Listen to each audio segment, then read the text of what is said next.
तो दोस्तों जैसा कि आप जानते हैं, अभी हाल ही में उड़ीसा में बीते शुक्रवार शाम को एक भयंकर रेल हादसा हो गया। ताजा जानकारी के मुताबिक इसमें अब तक 288 लोग अपनी जान गंवा चुके हैं, वहीं 1000 से ज्यादा लोग घायल हैं। यह आंकड़ा आगे बढ़ सकता है। ताजा जानकारी के मुताबिक अब उड़ीसा में हुए भयानक ट्रेन हादसे ने एक बार फिर भारतीय रेल यात्रियों की सुरक्षा से जुड़े दावों पर सवालिया निशान खड़े कर दिए हैं। आपको बता दें, इस भयंकर हादसे के बीच रेलवे का वो सुरक्षा कवच काफी सुर्खियों में है, जिसका उद्घाटन अभी हाल ही में पिछले साल हुआ था। आप नहीं जानते हैं तो आपको बता दें, रेलवे ने पैसेंजर्स की सिक्योरिटी को ध्यान में रखते हुए एक कवच नाम की तकनीक को बनवाया था, जिसके अस्तित्व में आने के बाद ऐसा माना जा रहा था कि भविष्य में ट्रेन हादसों पे लगाम लग जाएगी। अब ऐसी उम्मीदों के बीच उड़ीसा में हुए हादसे ने लोगों का दिल दहला दिया है। बाकी दोस्तों ऐसा हो सकता है कि आपने हादसे को लेकर कई तरह की खबरें सुनी होंगी, कई तरह की जानकारियां आपके पास तक पहुंची होंगी। इसके बावजूद भी आप में से कई लोगों को शायद ये समझ में नहीं आ रहा होगा कि 3 ट्रेनें आपस में कैसे टकराई। तो आपको बता दें, इसके लिए दैनिक भास्कर ने एक बड़ा अच्छा सा वीडियो तैयार किया है, जिसको देखने के बाद आपको आसानी से समझ में आ जाएगा कि आखिर 3 ट्रेनें आपस में कैसे टकरा गयी और ये भयंकर हादसा कैसे हुआ। तो ये छोटा सा जिफ वीडियो आप अपनी स्क्रीन पर देख सकते हैं कि पहले एक मालगाड़ी खड़ी थी, उसी समय उसके सामने कोरोमंडल एक्सप्रेस ट्रेन आ गई, यानी कि ये ट्रेन मालगाड़ी से टकरा गई। गाड़ी का इंजन तो मालगाड़ी के ऊपर ही चढ़ गया। इसकी वजह से ट्रेन के कई डिब्बे उतरे और दूसरी पटरी पे जा गिरे। फिर वहीं दूसरी तरफ से दुरंतो एक्सप्रेस आई और वो इन डिब्बों से टकरा गई और उसके भी कई डिब्बे पटरी से उतर गए। हादसे की जो तस्वीरें आ रही हैं, उसको देखने के बाद लोगों की रूह कांप जा रही है। जैसा कि शायद आप जानते होंगे, यह हादसा बीते शुक्रवार शाम को हुआ। तो उस समय तो हादसे की तस्वीरें या फिर वीडियो साफ साफ नहीं आ रही थी, लेकिन जैसे ही दिन निकला तो पता चला कि कितना भयंकर हादसा हुआ है। हादसे की जो तस्वीरें आ रही हैं, उसको देखने के बाद आपकी भी रूह कांप जाएगी। जाहिर बात है, इतना बड़ा हादसा होने की वजह से जो इंडियन रेलवे है वो एक बड़े से सवाल के घेरे में आ गया है। जो विपक्षी पार्टियां हैं और आम जनता भी ये बोल रही है कि जब पिछले साल ऐसी तकनीक का निर्माण करवा दिया गया था जिसकी वजह से ट्रेनों का हादसा रुक जाता, तो फिर इतना बड़ा हादसा कैसे हो गया। दोस्तों आइए आपको सबसे पहले इन शॉर्ट में बताते हैं कि ये कवच नाम की तकनीक क्या है, जिसका पिछले साल ही उद्घाटन किया गया था। वहीं उस समय रेल हादसों को रोकने के लिए भारतीय रेलवे के इस कवच को मास्टर स्ट्रोक और बड़ी क्रांति माना जा रहा था। इस तकनीक के बारे में कहा गया था कि रेलवे वो तकनीक विकसित कर चुका है जिसमें अगर एक ही पटरी पर ट्रेन आमने सामने आ भी जाए तो एक्सीडेंट नहीं होगा। आसान शब्दों में कहें तो इस तकनीक को लेकर ये दावा किया गया था कि इस तकनीक के आने के बाद अगर एक ही पटरी पर 2 ट्रेनें आमने सामने आ जाती हैं और दोनों ट्रेनें चल रही होंगी, तब भी इस कवच नाम की तकनीक की वजह से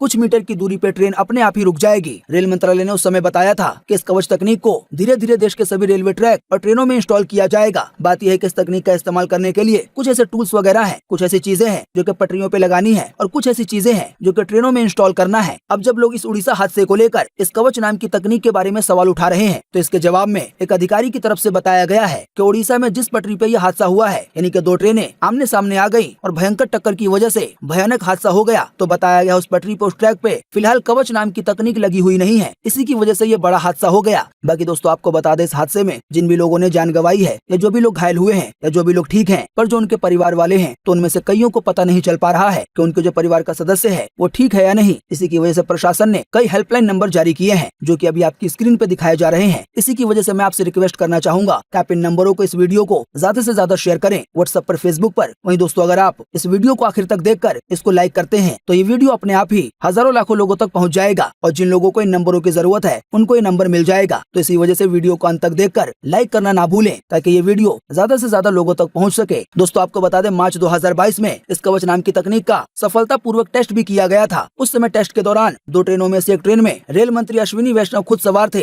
वहीं दूसरी ट्रेन के इंजन में रेलवे बोर्ड के चेयरमैन खुद मौजूद थे। एक ही पटरी पे आमने सामने आ रहे ट्रेन और इंजन कवच तकनीक के कारण टकराए नहीं, क्योंकि कवच तकनीक ने रेल मंत्री के ट्रेन को सामने आ रहे इंजन से 380 मीटर की दूरी पे खुद ब खुद रोक दिया और इस कवच नाम की तकनीक का परीक्षण बिल्कुल सफल रहा। अब कुल मिलाकर आसान शब्दों में कहा जा रहा है कि अगर उड़ीसा की पटरी पर ये वाली तकनीक लगी होती तो इतना बड़ा हादसा नहीं होता और लगभग 300 लोगों की जान नहीं जाती।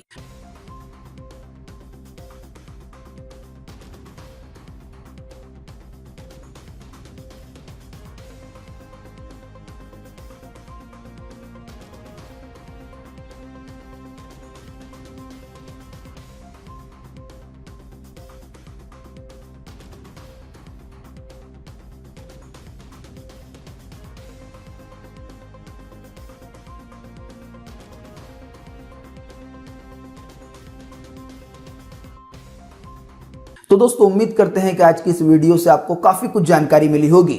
हम बस इसके बदले में आपसे इतना ही चाहते हैं कि आप इस वीडियो को लाइक कर दें और शेयर कर दें, क्योंकि आपका लाइक और शेयर करना ही होता है हमारी मेहनत का फल। वीडियो देखने के लिए आपका बहुत बहुत धन्यवाद। Thanks for watching.